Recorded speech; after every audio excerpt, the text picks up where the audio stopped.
There's lots of trees in this photo. In what ways are they all different? Why do you think they're different?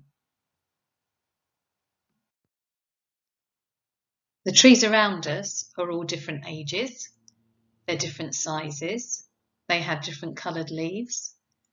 They have different types of leaves and different shapes.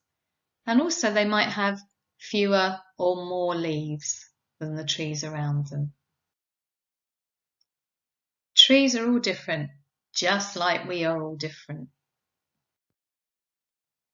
So what are the main parts of a tree called? Starting from the bottom, we have the roots. They suck up water for the tree and they act as an anchor to keep the tree firm on those windy days. The trunk. Goodness and water from the roots travel up the trunk to the rest of the tree.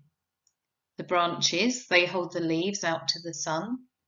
And then the leaves, they're very important because they make food for the tree. And for those super scientists out there, this is called photosynthesis.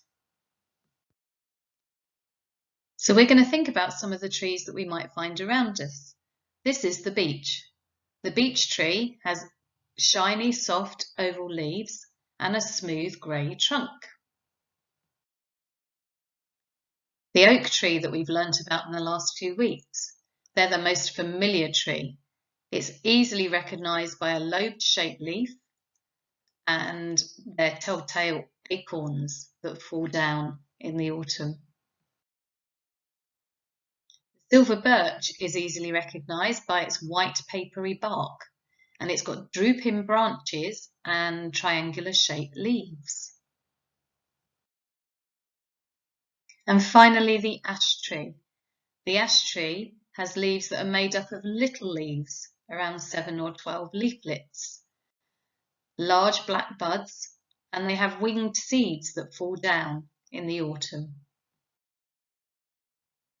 So I hope you've really enjoyed learning all about the trees that we see around us. Your task for today, your first task, is to draw a tree that you can see either from a photo or from your window, and then label the different parts. And super scientists, I want a really good explanation of what each part does. Your second task, if you have time, is to draw and describe 2 of the different types of trees that we've looked at, either a beech or an oak or a silver birch or an ash. Think about its shape and its leaves and its colour. If you're feeling extra clever, you could write a description about each or even a poem.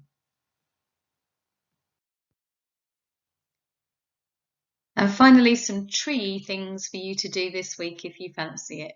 You could go on a tree spotting walk, see if you can see any of the trees we've talked about today. You could collect some different leaves and do some paint prints from them. Or you could take a paper and a crayon outside and do a bark rubbing on some of the trees that you see. Whatever you decide to do, stay safe, have a really good week, and I look forward to seeing some of your work.